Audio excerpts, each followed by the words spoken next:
Surat 3, 96 à 97.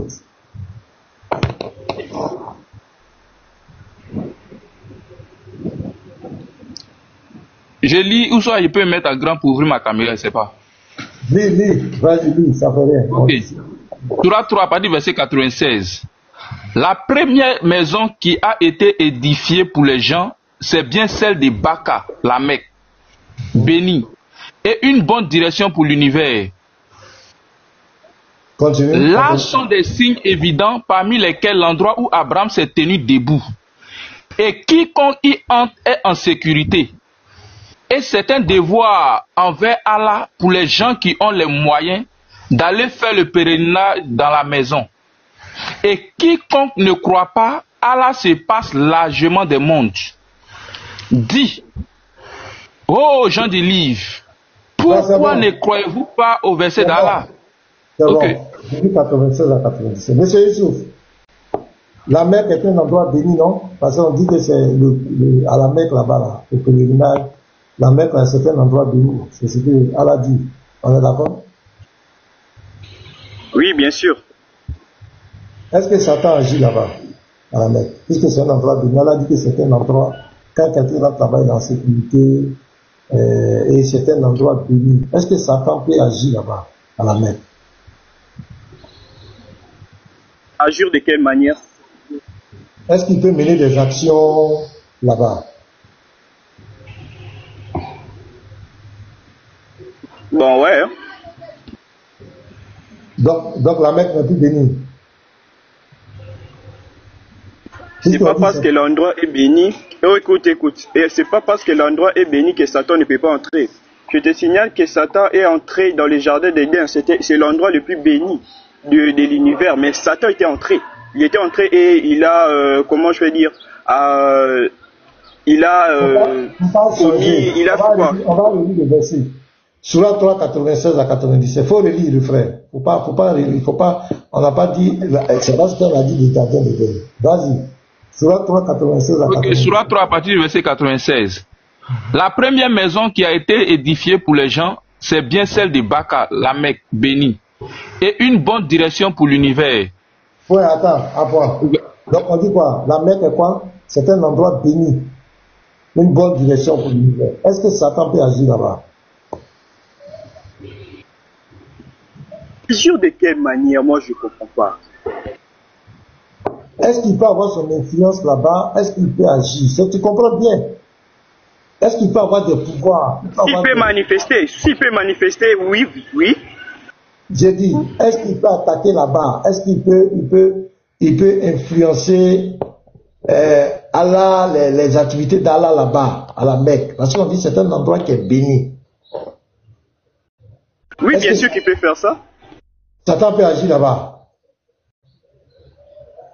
Bien sûr qu'il peut faire ça. Donc ce n'est pas béni, ce n'est pas un endroit béni. D'accord, donc pour vous, l'endroit béni, Satan ne peut pas passer par là, c'est ça? C'est pas encore fini. Allons-y, 97. Lis 97. Verset 97. Là sont des signes évidents parmi lesquels l'endroit où Abraham s'est tenu debout. Et quiconque y entre est en sécurité. Vous savez dire quoi? On dit quiconque entre là-bas est en sécurité. Ça veut dire quoi? Je ne sais pas comment l'expliquer, mais si quiconque entre là-bas, tu seras toujours en sécurité, tu n'auras pas de problème et tout. Ok, merci. Donc, c'est un endroit béni qui qu'on là-bas. Maintenant, qui tue les pèlerins là? Les pèlerins à la Mecque là, qui les tue? Qui tue les pèlerins là? Qui tue quoi? Qui tue les pèlerins là? Qui meurent beaucoup, souvent 3000 morts, 1000 morts. Qui les tue? Les pèlerins là? Puisque c'est un endroit quand tu vas être en sécurité. Satan n'a pratiquement pas de pouvoir là-bas. Qui les garde? Qui tue les pèlerins là? D'accord. Qui tue les pèlerins là, je ne sais pas.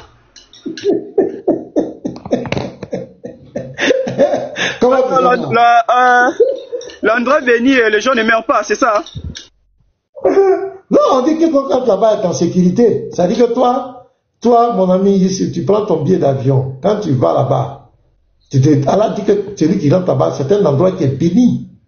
C'est un endroit qui est, quand tu rentres là-bas, quiconque entre là-bas est en sécurité. La sécurité, c'est spirituel comme physique. Voilà. Donc, bonjour, monsieur. Qui les dja? Qui dja les pèlerins là? Qui les dja? C'est Satan bien c'est Allah. Qui les dja? Qui dja ces pèlerins par milliers?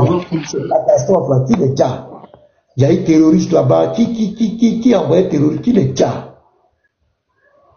Voilà, qui les dja? Moi je vais connaître celui qui dja les pèlerins là par milliers là. Dans cet endroit qui est béni et dont on est en sécurité. Comme Allah l'a dit. Et puis il parle du pèlerinage. Il dit celui qui rentre, quiconque qui entre est en sécurité. Je veux savoir qui les dja. Qui envoie ces calamités, les bruits qui chutent, les bousculades, les gens dja par milliers là. Qui les dja? Je veux savoir. Puisque Allah dit que c'est un endroit que quand tu rentres là-bas, tu es en sécurité. Qui les dja?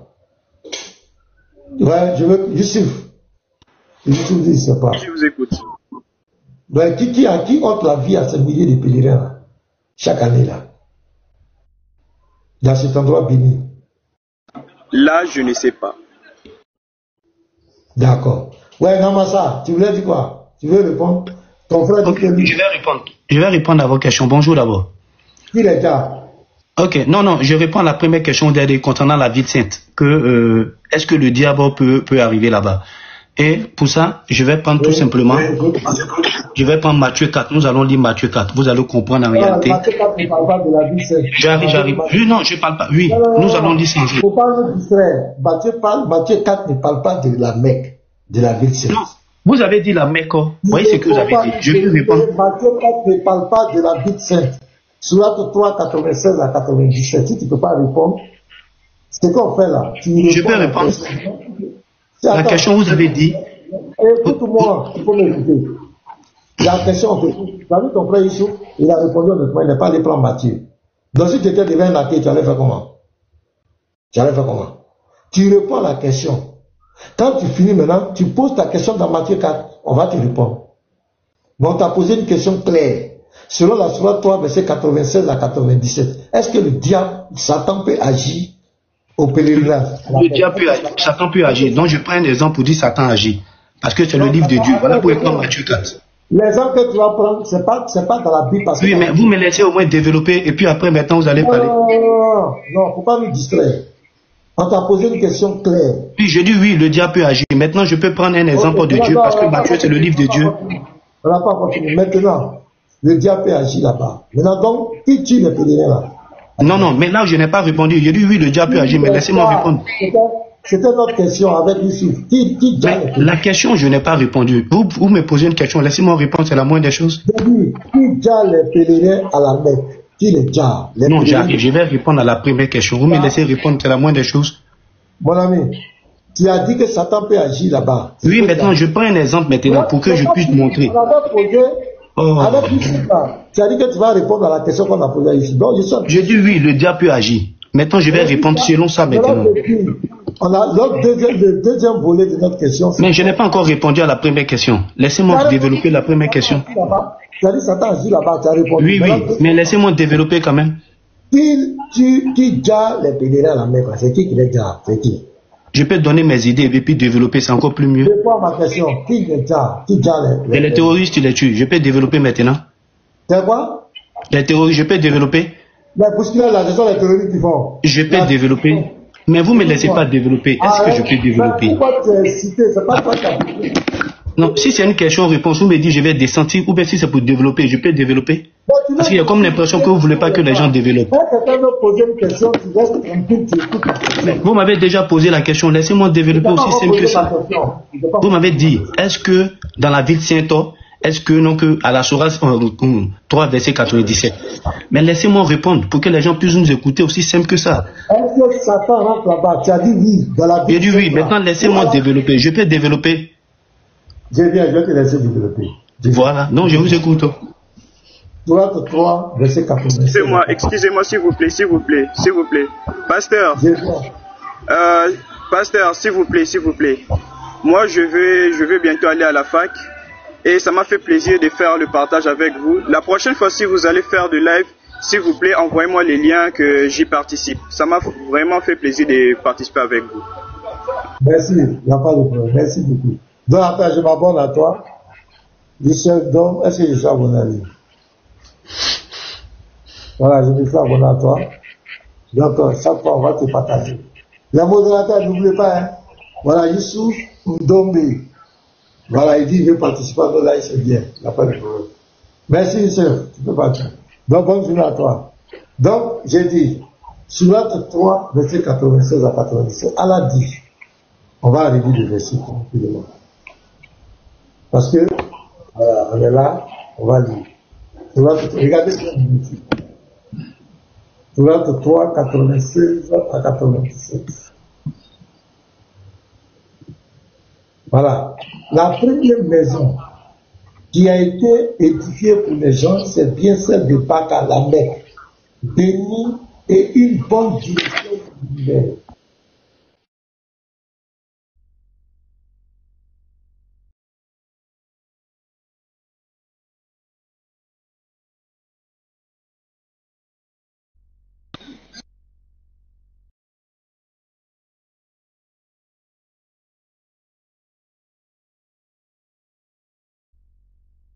Tapotez le live, partagez, tapotez. On dirait que le live commence à bugger, tapotez le live.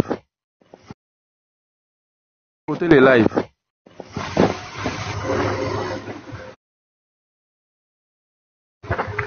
Donc, il a fermé la caméra. Si j'avais bugué, ça va aller. Moi, je vais arrêter tout à l'heure. C'est un endroit qui est béni. C'est un endroit qui est saint. Donc, il rassure les gens que là où vous partez au pénal, c'est un endroit qui est béni. Et il rassure encore, il dit, quand tu vas aller là-bas, tu seras en sécurité. Donc, il est en train de rassurer le musulman. J'ai posé la question à Namassar, boutique. Namassar, est-ce que ce lieu dont Allah a déclaré être béni, dont il dit que les pèlerins, les gens qui vont là-bas sont en sécurité, est-ce que Satan agit là-bas? Est-ce que Satan a autorité là-bas?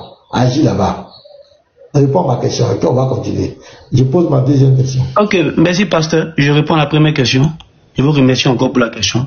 Je dis, je suis d'accord. Il n'a pas autorité, mais Satan peut agir là-bas. Et je développe. En développant, je vais prendre encore un livre de Dieu. Je vais prendre un exemple. Je vais prendre pour développer, pour dire que dans toutes les maisons saintes, même la personne sainte et même dans le lieu saint, Satan peut agir. Et je prends un exemple. Je vais prendre Matthieu 14. Puis Jésus fut emmené par l'Esprit dans le désert pour être tenté par le diable. Donc en réalité, Jésus, l'homme saint, fils de Dieu. Vous voyez, c'est quand même pathétique, quoi. Pasteur, c'est pas intéressant avec vous. C'est pas intéressant. Vous laissez. Mais tu fais du hors sujet. On entend de parler de la Kaaba, de la Mecque. Ton Dieu a donné une promesse. On entend de parler de ça, tu t'en parles de Jésus. Attends, tu connais le contexte dans lequel Jésus a été tenté, tout ça, tout ce qui s'est passé? Tu connais pas? Voilà. C'est quelque chose qu'il devait venir accomplir. Il faut lire Matthieu 3, verset 14 à 15. C'est des choses qu'il devait accomplir. C'est pourquoi, après le baptême net, il a dit à Jean-Baptiste, voilà, c'est des choses qu'on doit accomplir. Après le baptême, il a été conduit dans le désert pour être tenté. Notre question est simple. Allah dit, à la Sourate 3, 96 à 97, que la Mecque, il dit, la première maison qui a été édifiée pour les gens, c'est bien celle de Baka, la Mecque bénie et une bonne direction pour l'univers. Verset 97, là sont des signes évidents parmi lesquels l'endroit où Abraham s'est tenu debout et quiconque y entre est en sécurité.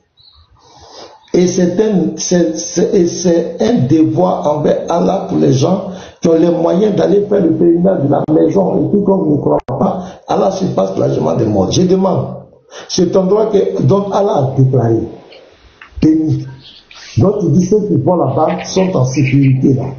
Est-ce que Satan agit là-bas, selon l'islam? Pasteur, je suis désolé, mais sincèrement, vous, en tant que pasteur, vraiment, je suis désolé. Vous êtes là pour enseigner. Et nous sommes là aussi pour donner notre avis. Mais vous, en tant que pasteur, vous donnez votre avis, vous ne voulez pas qu'on écoute. Dans le cas contraire, pourquoi faire un débat? Pourquoi faire... Non. La première fois que tu as essayé, on t'a dit non. Est-ce qu'on doit dans la politique du camp? C'est pas intéressant avec vous.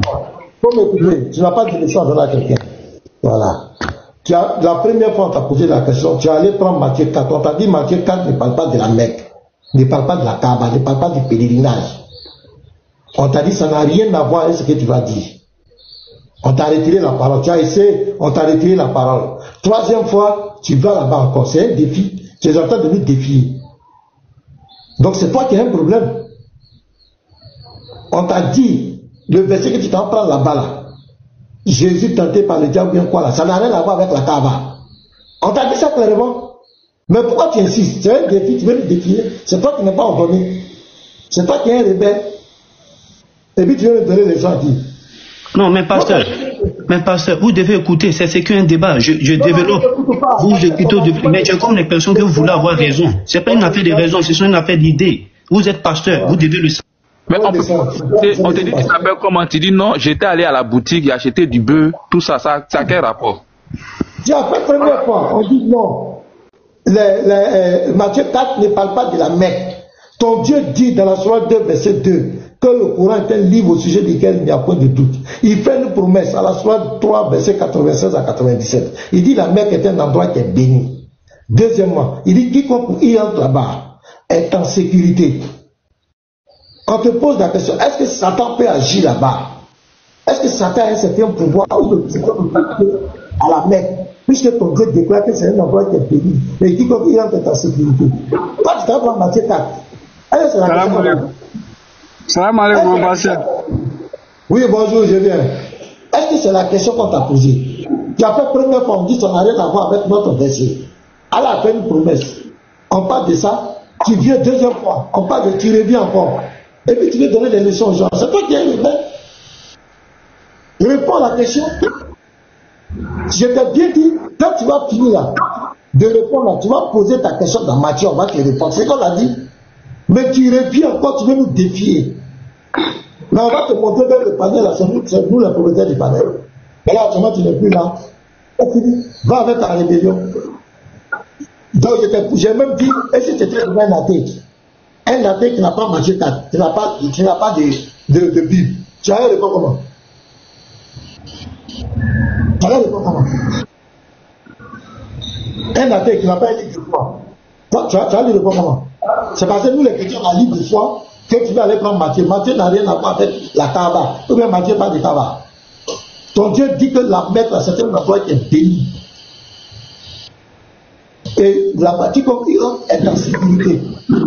Et il encourage les gens par rapport au pèlerinage. Je te pose la question, est-ce que Satan peut agir là-bas? Tu dis Matthieu 4.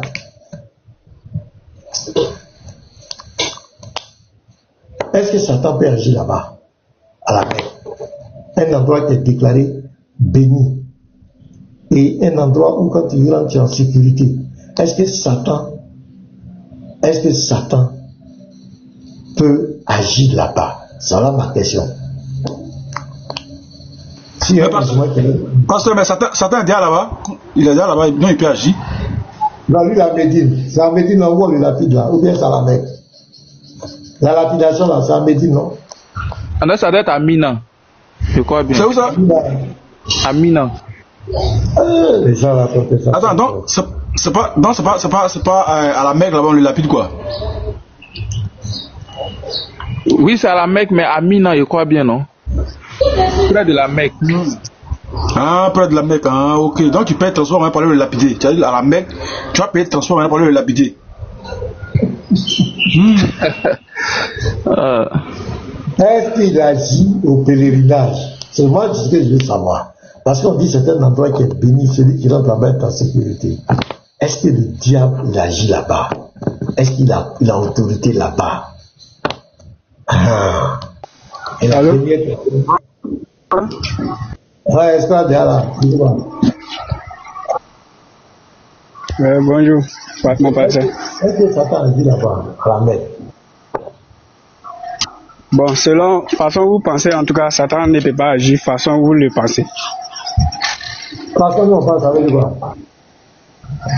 Bon, il y a l'impression que vous pensez que non, Jean c'est Satan qui tue les gens là-bas, ou bien c'est ça, Satan qui fait tant les conneries qui sont là-bas.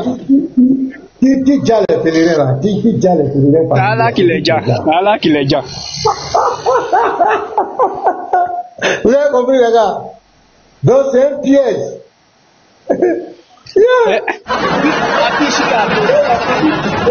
Après, écoute-moi. Partout sur la terre. Écoute-moi, s'il vous plaît. Si je comprends bien, selon ta réponse, je vais répondre.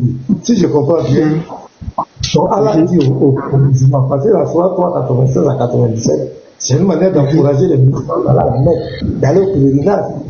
Donc il a dit que l'endroit où partez là, c'est un endroit qui est béni. Hein? Il a dit que quand vous êtes en sécurité, c'est ça non? Et puis les gens vont, il dit Allah les jarre. Donc Djali là, selon toi là, Djali là, c'est pas quelqu'un qui est en sécurité quoi. C'est pas quelqu'un qui est en sécurité? Quelqu'un qui est là? Ah mais, tu sais que la mort même là peut faire partie de ta sécurité. Exemple. Attends, je vais t'expliquer. Moi-même, je n'avais pas encore parlé. Je t'ai répondu une fois seulement. Faut me laisser parler un peu. Non, c'est moi qui avais la parole comme toi. Ok, allons.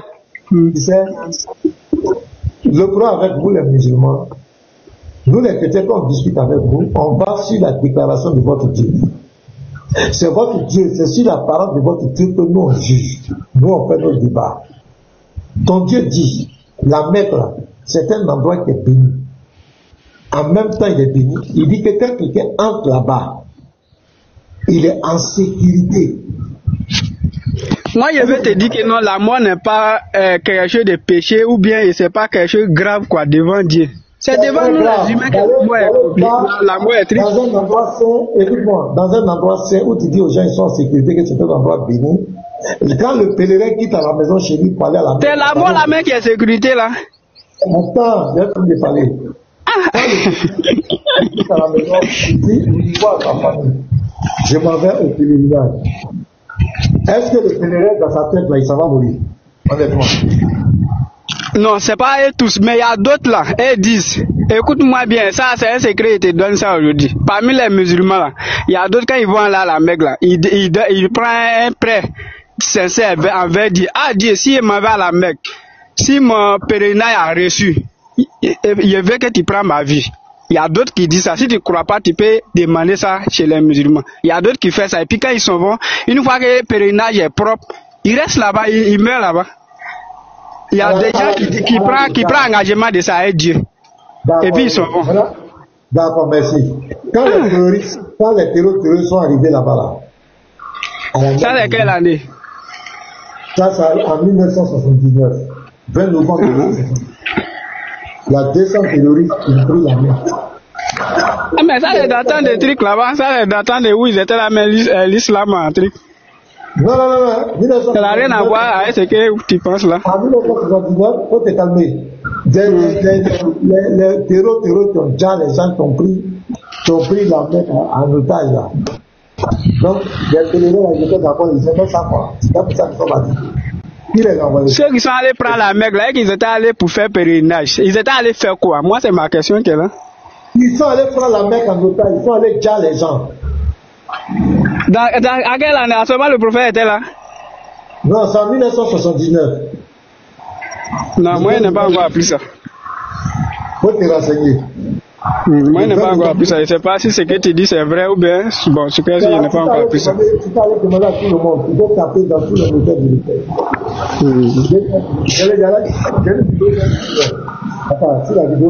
Sinon, c'est que moi, je sais.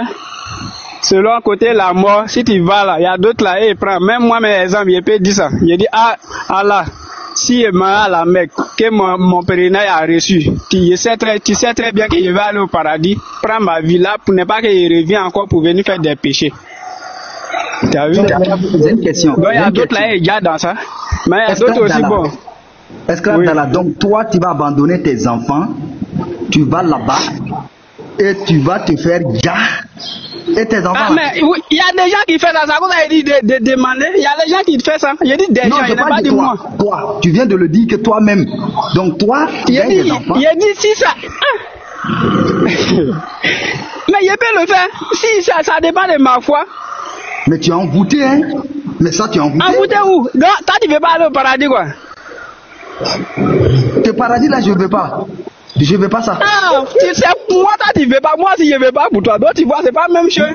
Toi, Djali, là, c'est pas une mauvaise chose, façon vous pensez. C'est pas, Satan n'a jamais dit à quelqu'un à la Mecque. Serviteur d'Allah, esclave d'Allah, pardon, faut pas me dire. Nous, on est partis quand Allah dit que la Mecque est bénie et quiconque est en sécurité là. Allah, c'est la mort, la Mecque qui est en sécurité là. C'est ce que moi je veux te faire comprendre. Dans la mort, c'est sécurité. Une fois que je mets dans ça, je suis au paradis, je suis en sécurité au paradis. C'est de ça on parle. La mort est égale. Je mets dans ça, je suis au paradis.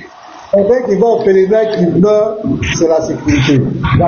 C'est eux-mêmes qui demandent ça. C'est eux-mêmes qui demandent ça.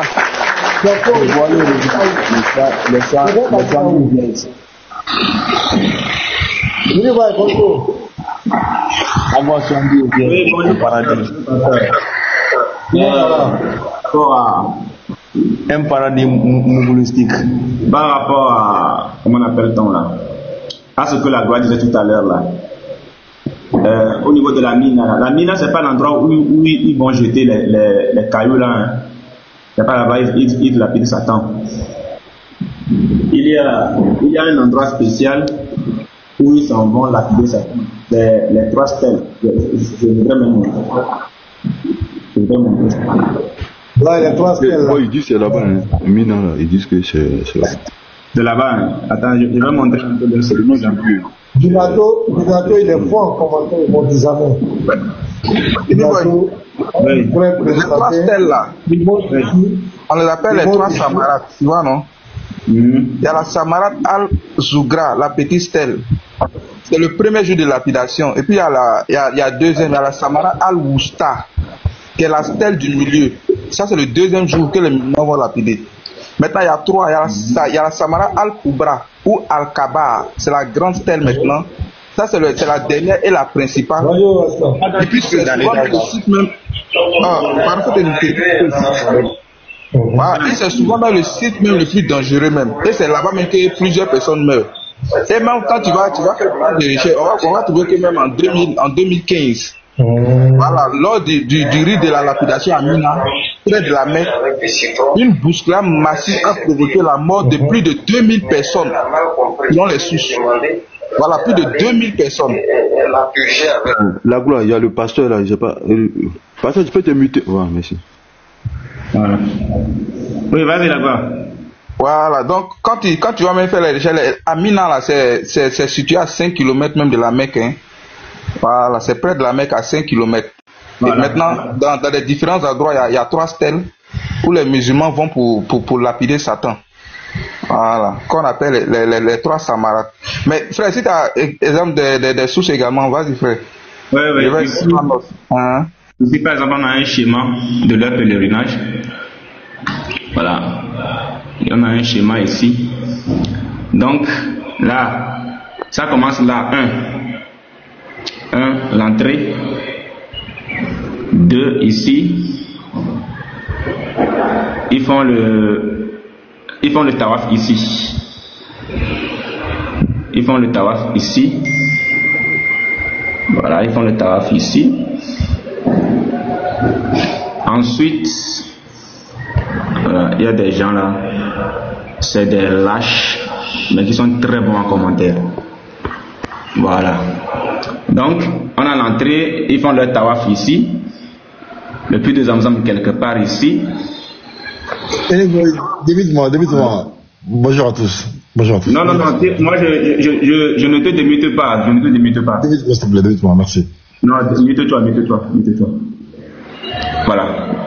Donc, ici, on a le Sahi, entre le Safa et le Marwa. Il y a le Marwa quelque part ici. Le Safa quelque part. Oui, pasteur. Pourquoi il est descendu? Il a pas monté. Il est monté uniquement pour dire de le démuter. C'est-à-dire que ce sont des lâches qui ne sont bons qu'en commentaire, mais ils ne peuvent pas monter pour contredire ce que nous disons. Donc, ceux-là, quand je les vois même c'est le mutage. Voilà. Vas-y. Au lieu de rester en commentaire, de rigoler, monter contredire ce que nous disons. Voilà. On a Marwa ici, on a Safa ici. Le puits de Zamzam, voilà la maison d'Allah, la Kaaba elle-même, la maison d'Allah ici. Donc, ça c'est un schéma qui montre à peu près ce qu'ils partent faire. Donc ça c'est la Mina, ici c'est la Mina. Ici c'est la Mina. Le quatrième point, c'est la Mina ici. Ici c'est l'Arafat. L'Arafat, ensuite la Muzdalifa. La Muzdalifa ici. Maintenant, voilà, 4, 7 non. Voici les 3 stèles. Oui. C'est ici, ils font la lapidation. Ouais, c'est là-bas. La grande stèle qui est première, et puis il y a l'autre stèle là qui est la stèle du milieu, et puis la petite stèle. Tout ça, c'est quoi? Ça a quoi à voir avec Yahweh, le Dieu véritable, tout ça là. Vous croyez que Dieu à quoi avoir avec tous ces choses-là, les gars? Il commence ici. Les gars. Dieu, il n'a pas à voir avec tous ces. Il faut faire tout ceci, pasteur, pour aller au paradis d'Allah. Il faut faire tout ça là pour aller au paradis d'Allah. Donc ici, il y a des gens qui meurent délibérément. Il y a des gens qui vont ici pour mourir délibérément. Parce qu'ils se disent que s'ils meurent ici là, leur prophète va intercéder pour eux. C'est ce qu'on va nous expliquer. Attendez, la page 53. Je pars ici. Voilà.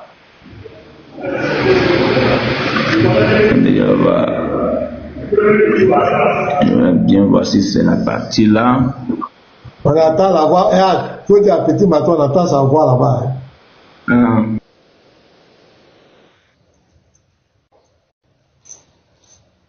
Donc ici, voilà, je pense que c'est ici. Hein. Voilà, regardez, on nous dit ceci. À cause, voilà, à cause de ces conditions extrêmes, ce sont tous les ans des centaines, voire des milliers de pèlerins qui meurent en accomplissant le Hajj, à un tel point que de plus en plus de musulmans d'âge avancé, ils vont délibérément dans l'espoir d'y trouver la mort. Donc, de plus en plus de musulmans d'âge avancé, parce qu'ils veulent mourir là-bas pour aller au paradis. Ils ont fait c'est-à-dire qu'ils ont fait tout ce qu'il y avait à faire. Mais quand ils sont en âge avancé maintenant, ils vont là-bas délibérément dans l'espoir d'y trouver la mort. Ce qui revient à un suicide masqué, car selon leurs fausses croyances inventées, mourir durant le Hajj est annonciateur de bonne fin. Parce que tu vois un peu, mourir durant le Hajj est annonciateur de bonne fin. Donc ici, le fait de décéder pendant le pèlerinage est le signe, Inch'Allah, d'une bonne fin. Un homme s'est fait briser le cou par sa chamelle et est décédé pendant le pèlerinage du prophète. Le monsieur qui a dit tout à l'heure que oui, effectivement, c'est Allah qui l'a déjà là. Je voulais lui poser la question, est-ce que c'est Allah qui a envoyé la chamelle pour briser le cou du monsieur qui est décédé là? Est-ce que c'est Allah? Donc, un homme s'est fait briser le cou par sa chamelle et est décédé pendant le pèlerinage du prophète, alors qu'il était en état de sacralisation. Le prophète a ordonné à ses compagnons de l'envelopper dans ses 2 habits, l'imran, de ne pas lui couvrir la tête et de ne pas le parfumer, puis il a dit, car il sera ressuscité le jour de la résurrection en disant la Tabiyya. Donc, rapporté par Bukhari et Muslim. Voilà. On nous dit ici, on retrouve d'autres inventions de même genre dans les hadiths, affirmant que celui qui meurt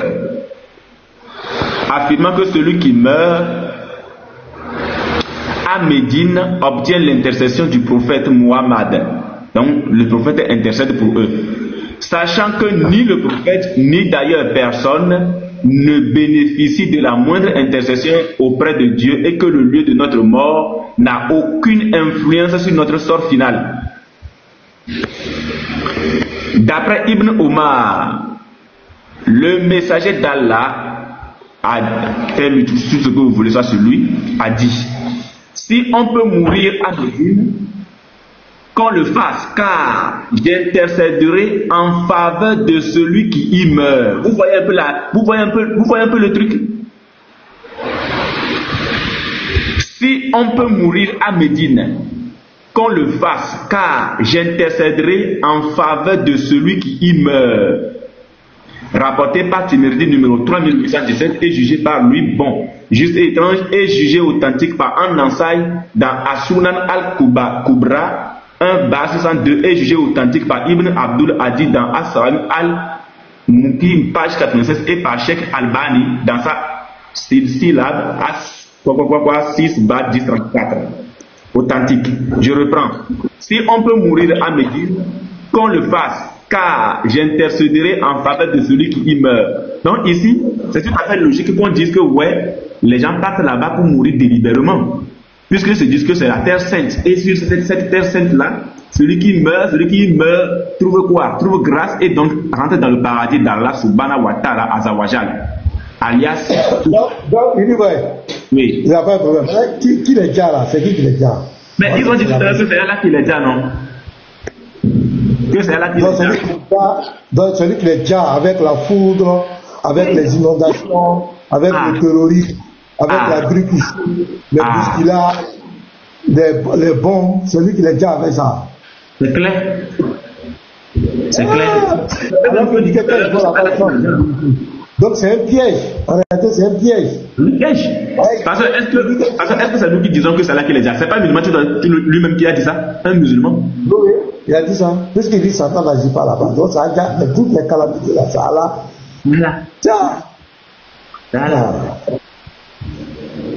C'est un peu dommage. C'est un peu dommage quand même qu'on puisse vivre ces choses-là. Des personnes douées, soit douées d'intelligence.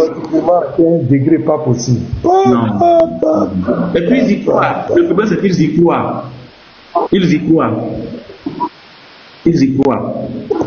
Des pères de famille qui se promènent, qui vont là-bas, qui vont aller crier. Qui partent là-bas pour crier. Demander de l'argent à Allah. C'est-à-dire une fois qu'ils touchent même la pierre noire, il faut qu'ils touchent là-bas. Pour eux c'est terminé, c'est la fin du monde. Son péché a été réinitialisé. Maintenant il revient, il doit encore pécher. Il y a langue yéménite. Oui, langue yéménite, voilà. Ça dit que, est-ce que cela il peut reprocher des choses avec yéménite? Non? Ce sont des idolâtres. Non, ça c'est de l'idolâtrie. Aller embrasser une pierre, des objets, c'est de l'idolâtrie. C'est quoi moi j'ai dit qu'au fait cela il n'a aucune leçon à nous donner à nous les chrétiens. Jamais. Il n'a aucune leçon à nous donner. Quand ils disent chrétiens idolâtres, est-ce qu'il peut venir se mettre devant nous pour dire qu'ils sont idolâtres? C'est leur ignorance de notre dogme. Nous ne disons pas que nous adorons Dieu, nous croyons que notre Dieu est le Dieu tout-puissant, c'est fait homme à la personne de Jésus. Nous n'adorons pas Dieu, trois dieux. Nous parlons d'un seul Dieu qui est capable de rentrer dans sa création.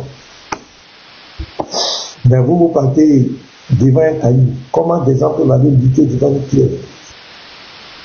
C'est pas possible. Quelqu'un qui adore Dieu va se positionner devant une pierre pour mourir au pied d'une pierre. Des cailloux. C'est quand même... c'est pas normal. Qu'est-ce que vous pouvez reprocher à un kémite? Si le kémite a son caillou sacré, toi aussi tu as ton caillou sacré. Il y a quel musulman qui s'est prosterné? Bonjour. Il y a moi je veux savoir un truc. Suleiman. Oui. Allez-y. Dis-nous. Je demande, on parle des musulmans qui s'est prosterné. Le pèlerinage selon le Coran, c'est combien de temps? Combien de jours, combien de semaines, combien de mois? Au fait, tu sais, moi, c'est pas pour faire un débat. Non. Non, on n'est pas en débat. Oh, vous voyez tout en débat. J'ai pas de temps à donner des explications, mais tout ce que moi je vais vous dire, il n'y a pas un musulman qui va aller se prosterner devant un caillou.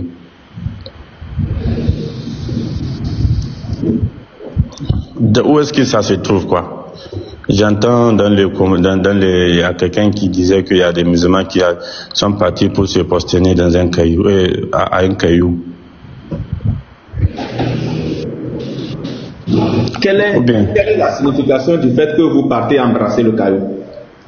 Non, moi j'ai pas. Au fait, il y a. Maintenant, moi, ma question d'abord, on parle de prosternation d'abord. On finit avec cette question d'abord. Qui a parlé de prosternation là? Ici, la deuxième personne avec qui vous êtes en train de parler. Quelle deuxième personne? J'entends, j'ai bien entendu quelqu'un qui s'est prosterné. On a dit quelqu'un qui s'est prosterné face à un caillou. Quelle prosternation là? C'est pour bien, il y a des choses que pour bien dire, il faut d'abord connaître d'abord la religion. Connaître aussi le Coran. Monsieur Suleiman, attends.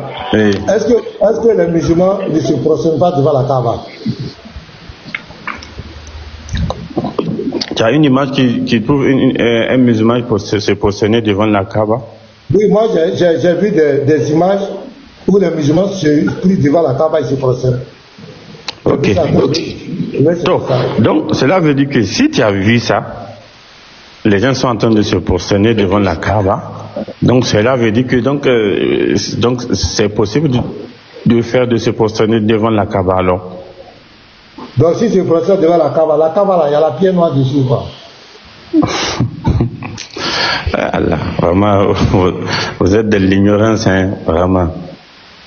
Allah, vous êtes de l'ignorance, hein. Il n'est pas trop tard. Repentez-vous. La seule religion. L'islam là, c'est. Au fait, la Mecque même là, c'est une gangrène même de Satan. Voilà, c'est la maison même de Satan là-bas. Ok. Là, vient parler de la Mecque. Quand les gens vont se bousculer là-bas et puis ils meurent là. Toi, tu penses que c'est Dieu qui est là-bas, quoi? Hein? Tu crois que c'est Dieu qui est là-bas? Parlez. Au fait, vous êtes libre. Hein. On te dit que la Mecque, là, c'est une maison de Satan. Voilà, ils sont toi. Toi, tu parles de Dieu. Okay. Dieu. Ça, on dit quoi ici? Ça, c'est ton. Les images. Attends, je vais te montrer même les images. Ça, c'est ton point de vue. Regarde cette image-là. Ils sont prosternés là. C'est pas la Kaaba qui est là. Et peut-être ils sont en train de prier aussi.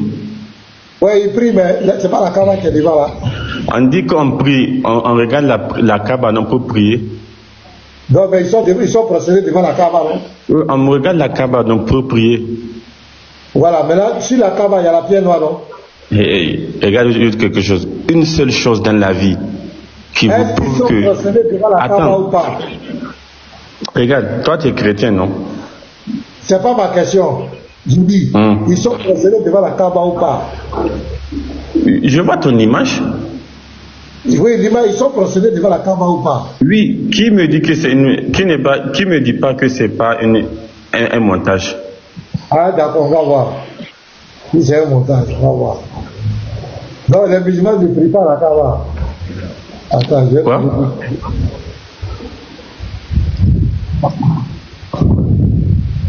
Attends, je vais te montrer une autre image. Bon, ici par exemple, ils sont en train de lutter pour faire quoi? Ils luttent pour quoi? Ils font quoi? Attends, je réponds. Qu'est-ce qu'ils font là? Ils luttent pour quoi? C'est la Kaaba, non? Ils sont en train de toucher à la Kaaba, non? Bien. Ils sont en train de toucher à la Kaaba, non? Regarde. Voilà, ça c'est où? C'est où ça? Oh, maintenant, attends. Où est le problème ici? Voilà, c'est ça qu'on appelle de l'idolâtrie. En fait, ça c'est de l'idolâtrie. L'idolâtrie c'est quoi? L'idolâtrie vient des idées. Comprends? L'idolâtrie, la première de quoi? C'est lorsque quelqu'un se procède devant, adore des idoles. Quelqu'un adore des idoles. Il prend des idoles pour une divinité. Maintenant, deuxième sens, l'idolâtrie, c'est l'amour excessif pour un objet. Pour un objet qui n'est pas Dieu. Quand tu as l'amour excessif, c'est portable là. Faire une idole pour moi. J'aime tout ce portable. J'aime ce portable de façon excessive. Mais je lui voue une certaine vénération. Ça devient de l'idolâtrie. Et ces personnes-là, qui vont au pied du caillou, qui luttent, qui s'écrasent, qui se tuent, à cause d'une pierre, parce qu'ils veulent la toucher. Ils veulent forcément l'embrasser, la toucher. Ils ont certains amour, une certaine vénération pour cette pierre. C'est de la idolâtrie, ça. C'est de l'idolâtrie. Parce que qu'est-ce que la pierre va apporter? On dit, selon le dogme de l'islam, l'homme de Ménite et la pierre noire offre les péchés. Quand tu vas toucher, Al-Tirmidhi 961 dit qu'au jour de la résurrection, la pierre va parler pour eux, pour expier leurs péchés. Donc le fait d'aller lutter au pied d'une pierre, s'écraser pratiquement au pied d'un caillou, c'est de l'idolâtrie. Il n'y a pas de débat dans ça. Parce que c'est la même chose que vous reprochez au kémite, au péticheur. Parce que lui, il va devant le bois aussi. Il dit que le bois là, il aime le bois. Donc il va faire des vénérations. Il lui accorde pratiquement une certaine vénération. On dit que c'est de l'idolâtrie. Et là, quelle est la différence entre le musulman qui va devant un caillou aussi, un caillou pour aller lutter au pied d'un caillou mourir, au pied d'un caillou, de la pierre noire et puis de l'angle de métassé, il y a deux sur lesquels ils vont lutter. Mais vous dites que Allah, c'est votre Dieu. Vous êtes Pasteur, je peux présenter une vidéo aussi hein, pendant que vous parlez même. Si vous me vous dites que Allah, c'est lui votre Dieu. Vous prenez du monothéisme. Mais un monothéisme qui n'a pas Allah, c'est Allah, c'est le Dieu de nous tous. C'est le Dieu du prophète Issa. Issa même que tu as. On ne parle pas d'Issa ici. On parle de cailloux là. On ne parle pas d'Issa, on parle de cailloux. Caillou là fait quoi? Allah est votre Dieu. Vous êtes monothéiste plus. Maintenant, c'est quoi? Quel est le projet d'aller vous battre au pied d'un caillou? Attends, pourquoi tu as dit on ne parle pas de Issa? Mais pourquoi tu parles du prophète Mohammed? Issa, c'est le prophète des chrétiens. C'est ça que vous dites, non? On parle de caillou, tu parles de Issa. Le caillou que tu vas embrasser, le caillou que vous partez, la partez mourir au pied là. C'est pourquoi les musulmans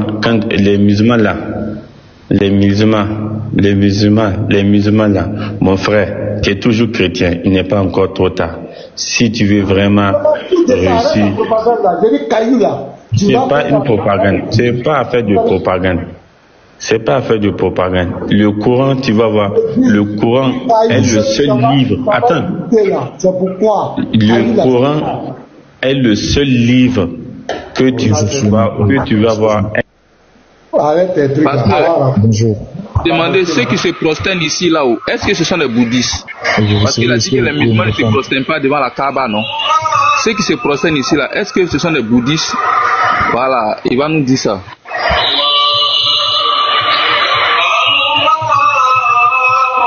Quand on leur dit que les Allah se trouve dans la Kaaba, les peines c'est faux. Votre Allah se trouve dans la Kaaba. Voilà. Bonjour tout le monde. Ouais, Odem, on dit quoi? Comment ça va? Bah oui, parce que là, en fait, on dirait que tu fais semblant, en fait, en gros.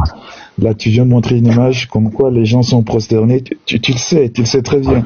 En fait, là, tu sais que là, on est dans une mosquée et quand on est dans la mosquée, on prie. On prie où? En direction de la Mecque. Obligé, quand on prie, on se prosterne.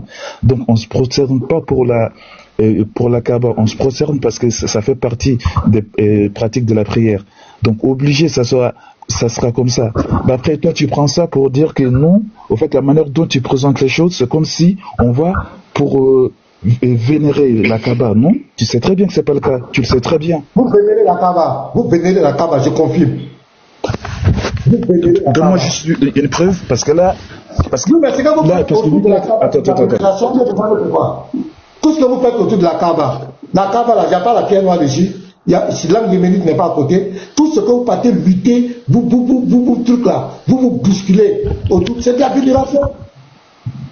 Pourquoi vous priez en direction de la Kaaba? Vous priez en direction de la Kaaba, c'est pourquoi? Les gens qui viennent c'est pas la Kaaba. Arrêtez de jouer les mots. La Kaaba, vous vénérez ça. C'est moi qui dis ça, pasteur Ménard. Vous vénérez la Kaaba. Au fait, là, on va dire que c'est une appréciation personnelle, parce que pour toi, comme tu as dit... C'est ce qui se fait là-bas, c'est ce qui se fait à la Kaaba. est-ce que je peux parler? Tu m'as dit pourquoi on prie en direction de la Kaaba. Tu m'as dit pourquoi. Au fait, dans chaque religion, il y a des rites. Notre rite, c'est ça. On prie en direction de la Kaaba. Donc, et la Kaaba, ça se trouve que c'est dans une mosquée. Quand on va dans cette mosquée, obligé. Ça, c'est obligatoire. Il n'y a rien à dire, au fait, en gros. Par exemple, si, moi, je prends juste un exemple, il y a des gens, toute leur vie, ils n'ont jamais eu, on va dire, la chance de faire le pèlerinage. Et quand ils prient chez eux, donc, ils prient, par exemple, moi, je prie là, il y a juste un mur devant moi, ça veut dire que je me prosterne devant le mur qui est dans ma maison. C'est le cas, donc ça veut dire le mur. Il ne faut pas changer les choses. On parle en fait, je t'explique une chose. Est-ce que dans ta maison, il y a la pierre noire? Raison pour laquelle j'ai dit ça, parce que pourquoi? Oui, maintenant, quand le musulman va à la Mecque là, et qu'il va se battre au pied d'un caillou, c'est pourquoi? Pourquoi un homme monothéiste pur, qui dit qu'il adore Allah le grand Dieu, selon vous, monothéiste pur invisible, pourquoi un tel homme va aller se battre autour d'un caillou? Explique-moi ça. C'est ce que je t'ai dit, dans chaque religion, il y a des rites. Et là, dans les rites du pèlerinage. Mais laisse-moi terminer. Parce que les rites font partie de la pratique du Hajj. Quand on va pour faire le Hajj, obligé, on doit faire le tour de la Kaaba. Donc, rite te demande d'aller te bousculer au pied d'un caillou. Au fait, est-ce que je peux terminer? Quand je termine, tu me poses la question. Parce que là, vous êtes comme ça quand vous parlez, si les gens veulent parler. Donc, laisse-moi terminer. Donc, toi aussi, je te demande, s'il te plaît, laisse-moi terminer. Après, tu me poses la question. Voilà le caillou. C'est simple. Ok. Donc là, j'ai dit. Regardez. De quoi? Un caillou. Regardez. Tu laisses avoir t'expliquer. Tu laisses avoir t'expliquer, toi, pasteur. Il est en train de t'expliquer. Tu veux pas qu'il t'explique. Toi, il est en train de t'expliquer. Suleiman, il sait très bien ce qu'il fait. C'est pas sa première fois de faire ça. Oui, j'ai compris. Il est en train de jouer. Exactement. Voilà le caillou qui est devant moi. Voilà comment les gens luttent. Il est en train de t'expliquer. Tais-toi, il va t'expliquer. Non. Tu as ta réponse. Tu as ta réponse, tu refuses de. Le caillou là, c'est là. Le caillou là, c'est là. Le caillou là, c'est là. Parce que attends, le caillou là, c'est là. C'est là le caillou là. Les gens sont en train de lutter pour une pierre. Pas ça, m'expliquez-moi. Le caillou là, c'est là. Moi, je ne vais rien t'expliquer. Non, faut répondre. Le caillou là, c'est quoi? C'est là. Il y a même l'huile commerce. Ça, c'est l'homme qui me dit, regardez. Un caillou, des gens qui sont monothéistes, qui vont obtenir des cailloux. C'est quoi ça? Et donc toi, tu penses qu'ils sont en train de vénérer. C'est quoi le rôle du caillou? C'est quoi le rôle du caillou? Suleiman, c'est quoi le rôle du caillou? Attendez. Non, expliquez-nous le rôle de ce caillou. Expliquez-nous, pardonnez. Vous voulez qu'on vous explique, non? Vous voulez qu'on vous explique, non? Laissez la parole à Bozogi. Il est en train de t'expliquer. Laissez-le finir. Laissez-le parler. Suleiman, au fait, tu vois, lui, c'est pas la première fois qu'on parle de ça. Il sait très bien ce qu'il fait, au fait, encore. Oui, effectivement. Je reviens pour te dire, au fait, tu as dit pourquoi les gens, on va dire, moi je te dis, dans chaque pratique, dans chaque religion, il y a des rites et des pratiques. Et nous, dans notre religion, il y a ce qu'il y a le Hajj, donc le pèlerinage, qu'on a, et au courant. Et parmi les pèlerinages, il y a les rites de faire la circumambulation de la Kaaba. Donc, là, faire les tours, c'est obligatoire. Les gens qui se battent maintenant pour toucher, là, ce sont des choses, on va dire, ce sont des avis personnels. Parce que là, tout le monde, là, je te dis, durant le pèlerinage, il y a au moins 2 millions de personnes qui sont dans la mosquée pour faire ça. Et là, tu sais très bien, parmi les 2 millions de personnes, tout le monde ne peut pas toucher. Les gens qui sont plus près, s'il y a plus de 2 millions de personnes, ils se bousculent. Ceux qui auront la chance de toucher, alhamdoulilah pour eux. Et c'est ceux qui n'auront pas. Mais ça ne change à rien. Tu dis, on vénère. Non, on vénère pas parce qu'on ne voue pas un culte à la Kaaba. On ne voue pas un culte. Tu as parlé de l'idolâtrie, tu as dit, il y a 2 définitions. Et toi-même, tu as cité les 2 définitions. La deuxième définition, tu as dit, c'est de prouver un amour excessif pour quelque chose. Les gens qui ont un amour excessif, comme tu le dis, je vais dans ton sens, pour la Kaaba, avoir un amour excessif, est-ce que ça veut dire je vénère ou je prie pour la chose? Est-ce que ça veut dire je voue un culte à la chose? Je peux avoir un amour excessif pour ma femme, mais ça veut pas dire que moi, on va dire je voue un culte à ma femme. Non, c'est pas ça. C'est ça l'idolâtrie. C'est de vouer culte. Attends, laisse-moi terminer vite fait. Non, je dis ça, je finis. Je dis juste un mot, j'ai terminé. Non, je vais te redonner la parole. Écoute-moi. J'ai dit, un homme lambda qui n'est pas musulman et qui prend une pierre, qui la colle quelque part dans sa cour, et qu'il vient, qui dit que cette pierre-là, c'est mon grand-père, c'est notre grand-père qui a dit que c'est descendu du ciel, et ils mettent ça dans leur cour, et ils vont embrasser ça, ils ont une période dans l'année où ils viennent, chacun vient embrasser cette pierre, voilà, ils font cette pierre, ils disent que cette pierre est vraiment bénie, en le faisant, ça va les bénir. Est-ce que ce sont des idolâtres? Est-ce que cette personne est un idolâtre? T'as juste dit quand ils vont embrasser cette pierre-là, tant qu'ils ne vont pas vouer un culte. Oui, en fait, je te réponds. Tant que ces gens-là... Ils sont en train de me signaler. Ils sont en train de me signaler. Comment ça se fait? Donc les gars, tapoter, pardonner. Ils sont en train de me signaler. C'est plus restriction de TikTok. Ils viennent de me donner un avertissement clair. Au fait, je pense que c'est... Tu prends une pierre, j'ai fini. Oui, j'ai compris, au fait. Je te réponds. En fait, c'est tombé du ciel. Je te réponds. Et ils disent qu'en touchant cette pierre va leur donner le bonheur. Et chaque année, ils se retrouvent là, ils font des embrassades à cette pierre, ils veulent la toucher, parce que en la touchant, comme le grand-père l'a dit, ça leur apporte du bonheur. Est-ce que pour toi, le musulman, ce personnage-là, c'est un idolâtre? Ils ont signalé. Maintenant, je te réponds. Au fait, voilà, c'est pas toi, parce que c'est ça que je voulais dire. Parce que vu que là, il a mis une vidéo, c'est à cause des droits d'auteur qu'ils ont fait ça. Parce que, donc, là, je te réponds. Au fait, t'as dit, ils vont embrasser la pierre. Tant qu'ils ne vont pas vouer un culte à cette pierre, ce n'est pas de l'idolâtrie, c'est vouer un culte à autre chose que Dieu, qu'on dit que tu es un idolâtre. C'est ça la définition des... Quand ils touchent cette pierre, ils disent que quand ils touchent cette pierre leur donne le bonheur. C'est pourquoi chaque année... Je te pose la question. Est-ce que... Je te réponds, tu reviens. Donc là, dans ta question, j'ai dit, tant qu'ils ne vont pas vouer un culte à cette pierre, ou sinon tant qu'ils ne prient pas cette pierre, ce n'est pas de l'idolâtrie, en fait. Mais s'il embrasse, il prend la pierre, il peut l'embrasser, ils peuvent s'attendre que cette pierre leur donne des bénédictions, c'est quoi chaque année il se retrouve autour d'elle, c'est pas de l'idolâtrie. Ça, l'islam ne condamne pas ça. Maintenant, je te repose la question, est-ce qu'il prie cette pierre? C'est là pour être sûr. Est-ce qu'il prie la pierre? Bon, prier la pierre, c'est un peu trop dit, mais il embrasse, ça dit son autour de la pierre, okay. Et dans l'esprit, attends, je viens.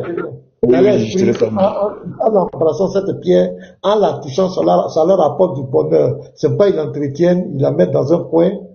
Voilà, ils ne vont pas vers Dieu pour dire Dieu bénis-moi, mais ils se disent qu'en touchant cette pierre, en l'embrassant, elle peut nous donner du bonheur. Est-ce que ces personnes, on peut les qualifier d'idolâtres? Tant qu'ils ne prient pas la pierre, on ne peut pas les qualifier d'idolâtres, parce que l'idolâtre, c'est de prier. Donc, vous comprenez? Regarde, musulman qui est en train de vous dire que vous pouvez prendre les pierres. Je ne peux même pas terminer. Oui. En fait, ça, vous n'en pas ça. Ok, il n'y a pas de problème. Tu peux prendre ton caillou, ta pierre, tu peux prendre ta pierre, mettre quelque part, tu peux l'embrasser, et en l'embrassant, tu t'attends. Ah, pasteur, toi, tu sais ton problème, on te laisse parler. Laisse la personne parler. Tu lui coupes la parole. Suleiman, on se connaît. Il sait très bien ce qu'il fait. Donc, regardez, vous voyez, parce que vous voyez pourquoi il ne condamne pas.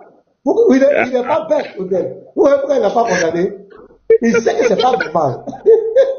Pourquoi il ne condamne pas? Parce qu'il sait que... Je te jure. Laisse-moi finir de parler. Pourquoi il ne condamne pas? Parce qu'il attend de rire. Il sait que dès qu'il condamne le retour de la pierre sera fatale chez lui. Donc il ne va pas condamner. Donc une personne lambda, Odette nous dit aujourd'hui qu'il peut mettre sa pierre et puis l'embrasser, et s'attendre que cette pierre donne des bénédictions, ça ne fait rien. Tant qu'il n'a pas dit, la pierre, je t'adore, il n'y a pas de problème. Un musulman qui parle comme cela, hein. Parce que c'est que ce frère font à la Mecque là-bas. Maintenant, je parle, au fait. Donc, il faut qu'on a ça. C'est extraordinaire. Je termine juste, ok.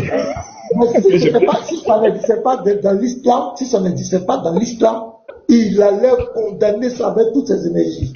Donc, comme ça est dans l'islam, il ne peut pas condamner. Il ne peut pas condamner la pierre. La kémite là. Les musulmans ne peuvent pas condamner. Dans le caillou sacré, vous aussi vous avez votre caillou sacré. Donc, voilà, tu vois, c'est ça, au fait. Là, tu vois, dans tes propos, il y a zéro nuance. Tu viens de parler des kémites. Les kémites, et ils prient.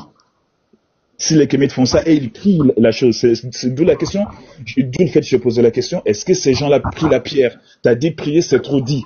C'est toi-même qui as dit ça. J'ai dit, si ces gens priaient la pierre, ça serait de l'idolâtrie. Parce que l'idolâtrie, nous, dans notre religion, c'est prier une autre chose en dehors d'Allah. C'est de vouer un culte exclusif à autre chose en dehors d'Allah.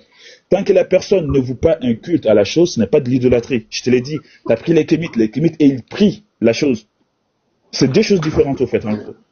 Déjà, au fait, tu nous as traité t'as dit de l'idolâtre, et tu nous as traité d'idolâtre. Aucun musulman ne prie la Kaaba. Aucun musulman, zéro.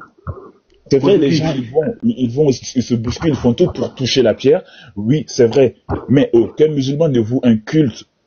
Oui, tu te répètes, Kozuki, tu te répètes là, attends. J'ai dit, quand on trouve des personnes en train de se battre, se bagarrer, lutter pour pouvoir toucher juste simplement une pierre, pouvoir la toucher, pouvoir l'embrasser. On voit des gens lutter.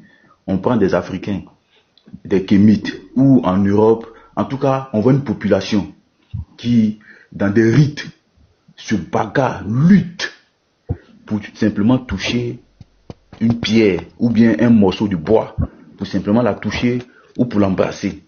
Pour toi, c'est de l'idolâtrie ou pas? Je répète ce que vous avez pris l'exemple des kémites. J'ai dit la différence entre nous et les kémites, c'est les kémites et ils prient la chose.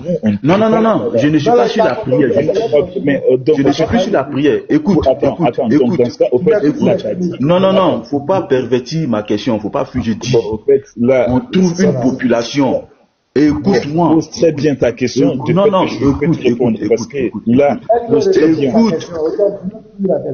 Écoute, je dis, on trouve une population, peu importe sa couleur, et qui lutte dans un rituel, qui lutte pour toucher à un morceau de bois. C'est-à-dire, ils ont un morceau de bois, ou peut-être 2 fois par semaine, ou tous les jours, on les voit se bagarrer pour simplement la toucher ou pour l'embrasser. Pour toi, c'est de l'idolâtrie ou pas? Ok. Je reviens encore pour que ça soit clair pour moi. T'as pris, on prend un truc, une population qui se bagarre pour, et un morceau de bois et tout. Donc, la population, ils ont quoi comme divinité? Il faut que je connaisse ça d'abord. Moi, je parle en tant que musulman. Et je te réponds en tant que musulman. La population, est-ce que la population, il vénère autre chose que cette bois-là? Ou, en gros, disons, je prends l'exemple sur ta population. Est-ce que ta population, elle est musulmane ou elle est autre chose? J'ai dit dans un rituel qui touche. Ce ne sont pas des musulmans. Ils ne sont pas musulmans. Ah, ok, là, attends. J'ai compris. Ils luttent dans un rituel pour toucher. Pour simplement toucher. Attends! Oh, faut te calmer. Ils ne sont pas musulmans. Mais c'est une population, peu importe sa couleur, qui dans un rituel, tous les matins, on les voit en train de lutter pour toucher un morceau de bois ou chercher à l'embrasser. Pour toi là, ce sont des idolâtres. Là, ce qu'ils font là, qui posent à c'est de l'idolâtrie ou pas? Attendez, vous là, attendez, on ne peut pas vous laisser parler et vous ne pouvez pas nous laisser parler. Ça se fait pas. On ne peut pas vous attendre. Non. Faut te muter. Non, je ne suis pas d'accord. Mais tu n'es pas d'accord, c'est ton problème. On n'est pas l'Assemblée nationale ici. Au fait, dans ta question, tu as donné un point très clair. Tu as dit que ce ne sont pas des musulmans. Donc, non, nous musulmans, toute personne qui n'est pas musulman, vu qu'il est d'une autre religion, déjà, donc pour nous, c'est un idolâtre. Donc là, c'est très simple. Donc, parce que là, les personnes. Non, l'acte qu'ils font là. Je te vois très bien faire ça. Est-ce que c'est de l'idolâtrie? L'acte qu'ils posent là, est-ce que c'est de l'idolâtrie? Donc, l'acte. Si l'acte, t'as dit une rituel, ce n'est pas un rituel religieux, je sais pas c'est quoi qui est autre. L'acte là, est-ce que c'est de l'idolâtrie? Au fait, c'est ça ton problème. Quand tu parlais, je voulais inviter, tu me dis attends. Ben après quand je parle, laisse-moi terminer, après tu parles. Mais t'es pas de l'acte en train de tourner autour. Est-ce que l'acte qu'il pose là, en luttant pour toucher le morceau de bois, ou bien en luttant pour embrasser le morceau de bois là, est-ce que pour toi, c'est de l'idolâtrie? Ok, bon, vu qu'on va dans ce sens-là, ton rituel, c'est quoi comme rituel? Parce que tu vois. Tu peux pas répondre à ça. Tu vois. Tu vas pas répondre. Non, c'est la même chose. C'est même, ce sont des idolâtres. Ce sont des musulmans. En fait, avant toute chose, quand il a posé la question, j'ai dit quoi? J'ai dit, en fait, il m'a dit une population rituelle. Et en fait, au début, il avait dit les Kémites, les Noirs et tout. J'ai dit, si c'est les Kémites, il a dit non. Donc, ce n'est pas les Kémites, c'est toute autre population. Il faut un rituel. J'ai dit, c'est quoi comme rituel? En plus, il a dit, ces gens ne sont pas musulmans. Ils sont des musulmans. J'ai dit non. J'ai dit peu importe ce qu'ils font, peu importe leur couleur de peau. Je parle de l'acte. Ils ne sont pas musulmans. Mets l'islam de côté. Ils ne sont pas musulmans. Maintenant, on trouve des gens. Est-ce que ton rituel, on trouve des gens qui luttent.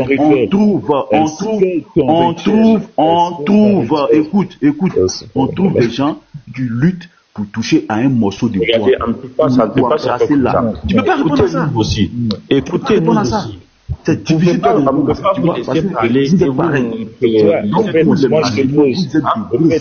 Non, ça se fait. Attendez, laissez-le filer. Vous êtes des idolâtres. Ok, c'est comme tu veux. Au fait, tout ça, c'est ton appréciation personnelle. Donc, juste, bon, là, je vais pas faire. Réponds à la question. Pourquoi tu ne réponds pas à la question? Il faut oser répondre à la question. Ils sont idolâtres ou pas? Quand ils posent l'acte, ils sont idolâtres. Si tu es garçon, réponds à la question. Réponds à la question. Ils sont des idolâtres ou pas? Lutter pour toucher un morceau de bois, lutter pour embrasser un morceau de bois, que la population, que ces gens-là font là, est-ce que c'est de l'idolâtrie ou pas? Là qu'ils posent là, est-ce que c'est de l'idolâtrie? Il faut répondre à ça. Ton rituel, est-ce que c'est un rituel religieux? Réponds à ça. Tu sont des musulmans ou pas? Ah non, j'ai dit son rituel, le rituel dont il parle, est-ce que c'est un rituel religieux? C'est religieux? Oui, donc, déjà, au fait, là, je viens d'avoir deux choses. Est-ce que c'est idolâtre ou pas? Laisse-moi terminer. J'ai compris. Oui, je réponds.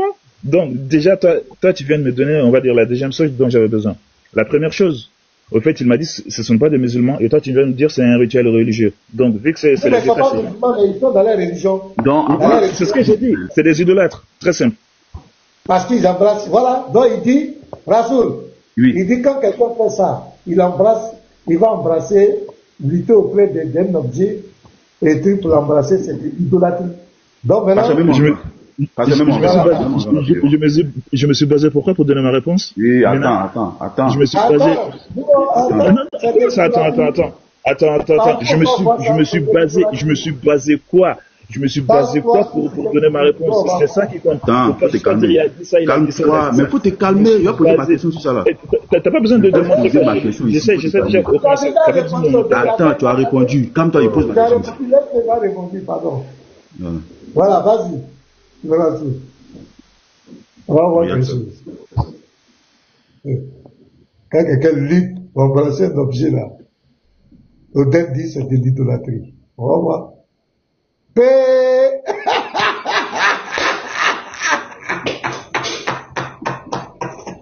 Odem, c'est que la vidéo qu'on vient de voir là qui pose là, c'est de l'idolâtrie ou pas? C'est ma question. Je reviens à ce que je disais, c'est ça au fait en gros. Vous voulez essayer de brouiller les pistes. Laisse-moi terminer. Est-ce que je peux parler? Je peux parler ou pas? Je te vois rigoler comme ça, mais moi je suis très bien laissé dans mes potes, je sais très bien ce que j'ai dit. Quand il a posé sa question, je me suis basé sur quoi? J'ai dit, la population dont il parle, est-ce que c'est une population musulmane? Il m'a dit non. Est-ce que c'est un rituel religieux? Toi, tu m'as dit oui. Donc déjà, l'acte que ces musulmans-là font à la Mecque, l'acte en luttant là, pour aller embrasser la pierre noire là, qui est un objet là, est-ce que c'est de l'idolâtrie? L'acte. Question. En fait, ce n'est pas une histoire de question. Moi, en fait, moi j'aime, en fait, il y a une chose que moi j'aime bien, c'est la réciprocité, en fait, en gros. Quand lui il parlait et que moi je lui posais des questions sur sa question, il me disait quoi? La question est simple. Est-ce que ce qu'on a besoin de voir la vidéo là, est-ce que c'est de l'idolâtrie? Ma bouche, il commence à parler. Ça sert à quoi? Si, je sais pas si c'est toi, c'était modérateur. L'acte qu'on a vu tout à l'heure là. Mais si le fait qu'à peine je commence à parler, on me coupe la parole, ça sert à quoi? Est-ce que c'est de l'idolâtrie? Je suis juste monté pour vous écouter. Non? Odel, attends, le Rassoul, attends, Odel, on va te donner la parole. Il dit. J'ai très bien compris, au fait, j'ai très bien compris sa question. Non, au fait, je comprends. J'ai très bien compris sa question. Au fait, c'est ce que j'essayais de dire, il m'a coupé direct. J'ai dit, au fait, on a mis un temps. On a mis un temps avant que, on va dire, la question soit posée. Et là, pour la question, j'avais juste demandé deux choses. J'ai dit, ces gens-là, est-ce que c'est une population musulmane? Il m'a dit non. Et toi, tu m'as dit, c'est un rituel religieux. Et déjà, dès le début, j'ai dit, déjà, vu que là, ces gens ne sont pas des musulmans, c'est un rituel religieux. Qu'est-ce que je te dis au sujet de l'idolâtrie? J'ai dit, l'idolâtrie, c'est de vouer culte à autre chose que Dieu, que Allah, au fait, en gros. Là, ces gens-là, vu que ces gens ne sont pas des musulmans, donc ils vouent déjà un culte à autre chose que Allah. Et là, c'est un rituel religieux, c'est des idolâtres, très simple. Nous, on ne voue pas un culte à la Kaaba, c'est ce que j'ai dit depuis que je suis monté. C'est ce que j'ai dit depuis que je suis monté, on ne voue pas un culte à la Kaaba. On ne prie pas la Kaaba. Ces gens-là prient autre chose que Allah. Donc, c'est des idolâtres, très simple pour moi. Moi, je donne une réponse musulmane. Ce n'est pas parce qu'en fait, là, il y a ça, ces gens font ça, nous on fait ça, non. D'où le fait, j'ai dit, ton rituel, est-ce que c'est un rituel religieux? Toi, tu m'as dit oui. J'ai dit, est-ce que ce sont des musulmans? Il m'a dit non. Donc, ce ne sont pas des musulmans, c'est un rituel religieux. Donc, ça veut dire qu'ils prient autre chose déjà qu'Allah qui prie. Donc, c'est ça. Odel, si je comprends ta logique, donc je comprends bien. Quelqu'un qui n'est pas musulman et qui va manifester un amour excessif pour un objet, l'embrassant, lutter, se battre autour de cet objet, pour toi, c'est de l'idolâtrie. Mais quand c'est un musulman... Non, bon, tu vois, vas-y, termine. Quand c'est un musulman, comme ce qu'on entend de voir, qui va se battre autour d'un objet pour l'embrasser, là, ce n'est pas de l'idolâtrie, c'est ça? Maintenant, je te réponds. Au fait, dès le début, c'est ce que je t'ai dit. Au fait, on dirait que tu fais. Non, réponds simplement ma question, pardon. Mais au fait, maintenant, moi, je peux pas répondre comme toi tu le veux. Parce que là, il y a des. Au fait, moi, je t'ai dit, quand je suis monté, c'est la première question que tu m'as posée. J'ai dit quoi? J'ai dit, tant que ces gens-là ne prient pas la chose, tu viens de parler d'amour excessif. Amour excessif ne veut pas dire prier la chose. C'est ça la définition même de l'idolâtrie, c'est pas seulement la prière. C'est de manifester l'amour excessif pour un objet. Le simple fait que regarde tes frères là, c'est musulmans qui courent. À ce moment où ils sont en train de courir, ils ne pensent plus à Allah, c'est la pierre. Regarde. Ça vient de partout. Pour une pierre. Mais c'est très grave. Odel, c'est très grave. Où est le monothéisme pur? Un caillou. Le monothéisme pur. Au fait, tu vois, tu dis ça. Le monothéisme pur. Regardez tout le monde, regardez. 1, 2, allez, on est prêt? Allez! Est-ce que ça là, c'est de l'idolâtrie? Ce qu'ils font là, est-ce que c'est de l'idolâtrie? En fait, maintenant, en fait, je ne sais. Pasteur, il ne répond pas à la question. Vous ne pouvez pas répondre. De me répéter. La question que toi, tu viens de me poser, quand je suis monté, dès que tu m'as fait monter, c'est la première question que tu m'as posée. Je t'ai demandé quoi? Au fait, tu as dit, dans l'idolâtrie, il y a deux définitions. Bon, est-ce que ça là, Oden, arrête de dire. Est-ce qu'on s'écoute? Non, il faut répondre à ma. Est-ce que c'est de l'idolâtrie? Si tu ne peux pas te dire, je ne peux pas. C'est tout. Arrête de faire tourner là. Non, j'ai fini avec toi, en fait, en gros. J'ai fini avec toi. Ce qu'on voit à l'écran là, c'est de l'idolâtrie ou pas? Parle. Ouais, ça j'ai fini avec toi en fait. En gros, c'est ce que non, tu m'as posé la question. Ce que je vois à l'écran là, est-ce que c'est de l'idolâtrie? Si tu peux pas répondre, faut dire je peux pas répondre et puis je te laisse tranquille. Est-ce que ça là, c'est de l'idolâtrie? Là, on voit là. Si ça, c'est pas de l'idolâtrie, c'est qu'il n'y a plus de l'idolâtrie. C'est que l'idolâtrie même, c'est fini. Ça, là, moi, il n'est jamais vu ça. Même les Kémites ne font pas ça. Les Kémites font pas ça? Ils ne font pas ça. Regardez. 1, 2, et 3. C'est à vos marques, prêts et partez. À vos marques, prêts et partez. Même les Kémites sont mieux parce que les Kémites de leur côté. Tu disais, tu as parlé de deux définitions. Tu me demandes au fait. Tu me demandes il est où le monothéisme pur. Et là, moi, je ne cesse de me répéter, aucun musulman n'est pris la Kaaba. Est-ce que ce qu'on a vu là, ils ont fini la prière, ils sont allés faire ce qu'ils ont à faire. Est-ce que c'est de l'idolâtrie? Voilà. Ok. Kazuki,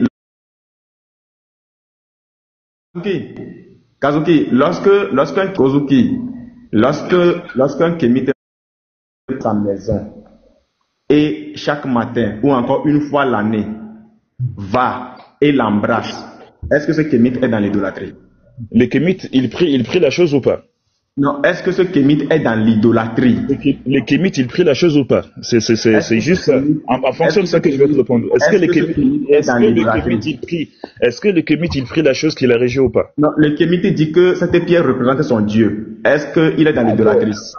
Donc, déjà, tu as dit que le Kémite dit que cette chose représente son Dieu. Jamais répondre, boy. Il va jamais répondre.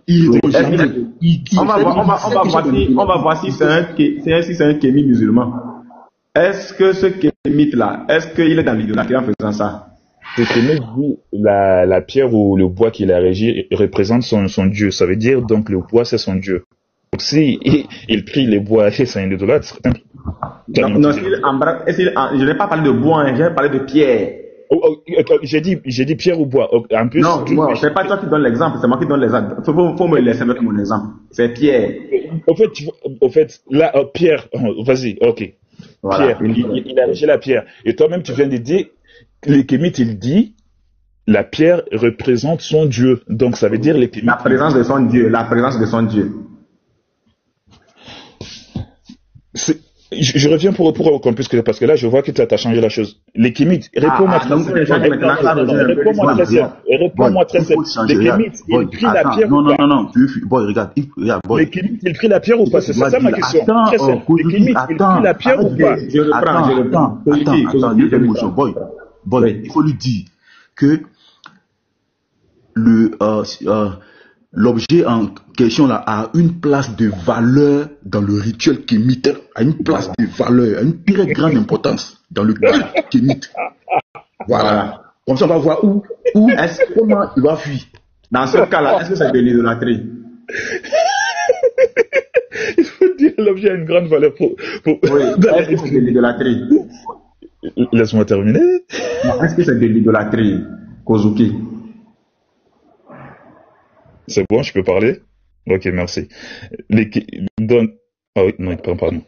Les Kémites, l'objet a une grande valeur dans sa pratique. Donc les Kémites, déjà, c'est une idolâtre parce que là, il prie autre chose que Dieu. C'est très simple. Tu as répondu. Très simple. Les Kémites, ils prient autre chose que Dieu. Donc c'est de l'idolâtrie. Oui, parce que les Kémites, ils prient autre chose que Dieu. Okay. Donc, dans sa prière, dans sa pratique, on parle de l'acte de sa prière. Non. C'est quoi? On parle de l'acte. C'est quoi le problème? Attends, Kozuki, attends.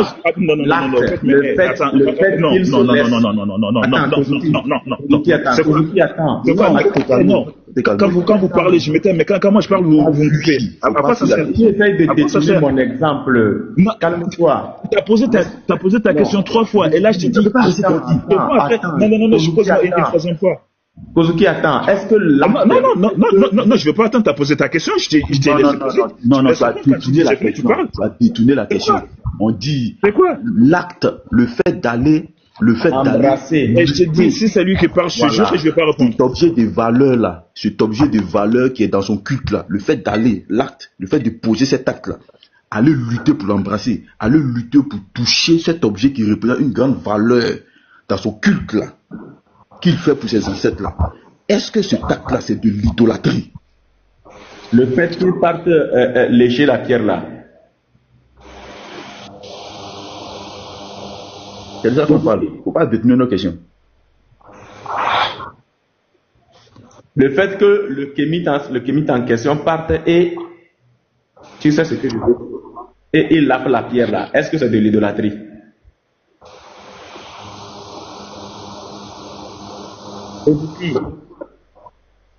Est-ce que de laver la paix du kémite là, est-ce que c'est de l'idolâtrie?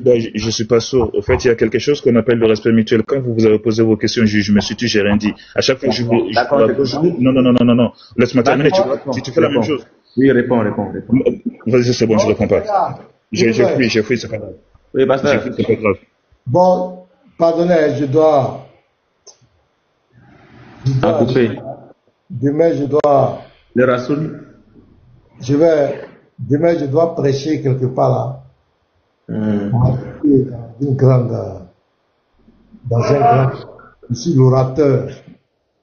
Donc, je dois arrêter maintenant parce que je dois me préparer le message et puis régler certaines choses là. Donc, je crois qu'il est midi. Voilà, je vais chercher à arrêter là. Chris Raj, désolé, prochainement, on aura notre échange là. Bon, demain là, c'est pas ce matin là, toute la journée, je sais pas. Donc, désolé vraiment. On va, donc, si Rassoul vient petit matou, quelqu'un peut aller lancer, vous pouvez lancer. Voilà, donc qui peut lancer, qui lance. Moi, je vais m'arrêter là. Donc, je réitère ma conclusion. Je disais que quand un musulman veut parler de contradiction entre Coran et Bible, ce musulman, c'est qu'il ne connaît pas son livre de foi. Il va plus perdre, il a plus à perdre que le chrétien. Pourquoi? Parce que dans le Coran, c'est une seule personne qui parle. C'est une seule personne qui parle, c'est Djibril qui parle. Et dans cette dit, une fois qu'il a dit quelque chose quelque part et qu'il s'est dédié quelque part, c'est ce qu'on appelle la contradiction. Parce que c'est lui seul, la parole sort de la bouche. Or, dans la Bible, il y a plusieurs auteurs. Et Dieu a permis qu'il y ait plusieurs témoins, puisqu'il a dit, tout à fait doit se régler sur la déclaration de 2 ou de 3 témoins. C'est pourquoi même l'évangile, le récit de l'évangile, il a voulu qu'il y ait 4 récits, au moins 4 témoins. Donc vous allez voir que les 4, quand ils parlent, ils sont complémentaires. Ils ne sont pas dans la contradiction. Il y a l'autre peut parler d'un événement et il va parler de façon brève, mais il y a un qui vient rentrer plus en détail. Je prends l'exemple des 2 brigands dans Matthieu et Luc. Vous voyez, il n'y a pas de contradiction, mais c'est plus la complémentarité. Vous allez voir Chronique, Samuel, Temps Roi, c'est comme cela. Et la même histoire est racontée, et souvent avec une chose comme on appelle la complémentarité. Vous voyez, c'est différent du Coran. Comme j'ai par exemple l'exemple de Néhémie et de Esdras. On voit Néhémie, il n'a pas écrit au même moment qu'Esdras, bien que c'est la même histoire. Mais ils n'ont pas écrit au même moment. Entre les deux, il y a 13 ans au moins. Lorsque Néhémie écrivait, c'est 13 ans après que Esdras va écrire. Donc imaginez un peu le contexte. Est-ce que c'est Néhémie qui a fait le recensement? C'est un rapport qu'on lui envoie et qui met dans son document. L'autre aussi, c'est pas lui qui a fait le recensement, c'est un rapport qu'on lui envoie. Donc il y a beaucoup de contexte qui rentrent en compte. Donc ce n'est pas obligé que l'autre dise exactement les chiffres soient égaux. Pasteur, pardon. Pasteur, pour ça là, il y a un monsieur qui pense détenir une bombe. Donc je l'attends. Je lui ai envoyé un message pour lui dire il veut et comme il veut. Voilà. Donc j'attends juste sa réponse. Jusqu'à présent, il n'a pas encore répondu. Donc le jour où l'AMS est prêt pour Esdras et Néhémie là, on va rentrer dedans. Non, pasteur, pardon, faut vous laisser. Donc, c'est quoi? Tu peux te muter? Tout le monde est muté, faut te muter là. C'est pas sa façon de rire là. On n'est pas dans une situation. Pour le Coran, c'est une seule personne qui parle. Bon, il parle, il faut le muter. On n'entend pas, il y a un bruit chez lui. Bon, il faut le muter. C'est Kazuki ou Kozuki. Voilà, allons-y doucement. Quand une seule personne parle et qu'elle se dédie, comme Djibril, qui explique les histoires. Tantôt, il oublie ce qu'il a dit, tantôt, il met ici, il met ici, il met ici. Le musulman a plus à perdre de venir comparer le Coran et la Bible en termes de contradiction.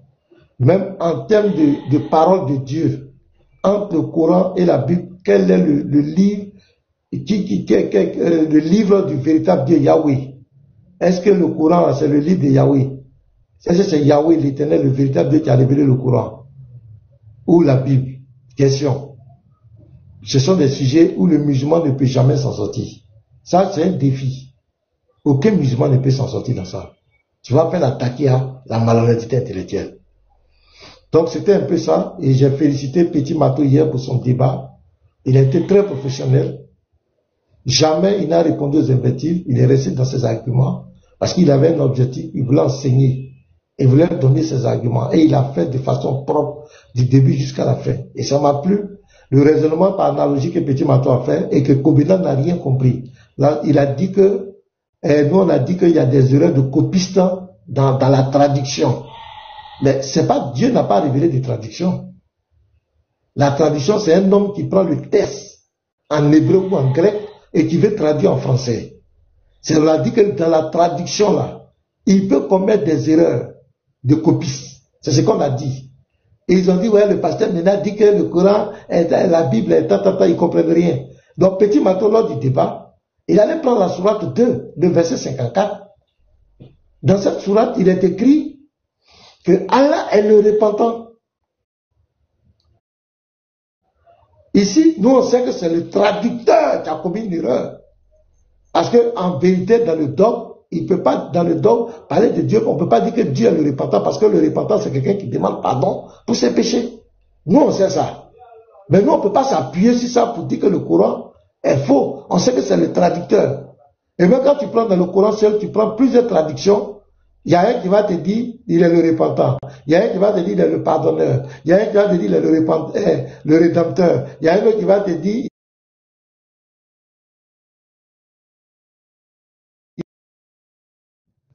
il dit, ouais, Petit Mato hors sujet. Tellement il était même pas en lui. Donc, c'est ça. Il n'y a pas eu d'injuste. C'est lui qui incitait Petit Mato, qui incitait les chrétiens.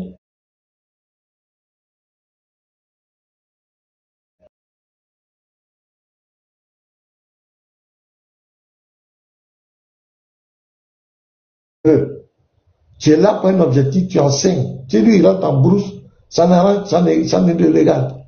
Et ils ont terminé le débat dans la courtoisie, chacun a donné sa conclusion. C'est ce qu'on veut, on veut que les débats finissent dans la paix, dans la conclusion tranquille, chacun prend sa route. Et c'est le public qui va, les spectateurs qui vont juger. Donc c'est clair, aucun musulman, moi je le dis, ne peut prouver que le Coran est la parole du véritable Dieu. C'est un défi. Voilà, le Dieu véritable n'a jamais parlé dans le Coran. L'Éternel Yahweh n'est pas le Seigneur de la Kaaba. Il n'est pas le Seigneur de la Kaaba. Le Seigneur de la Kaaba n'est pas le Dieu d'Israël. Il y a un défi. Il n'y a pas son musulman qui peut prouver le contraire. Donc prenez soin de vous et Dieu vous bénisse abondamment. Voilà, donc on va sur Petit Mato. Bonne soirée à tous. Voilà, que le Seigneur vous bénisse. Mais tu es vraiment grâce à Dieu.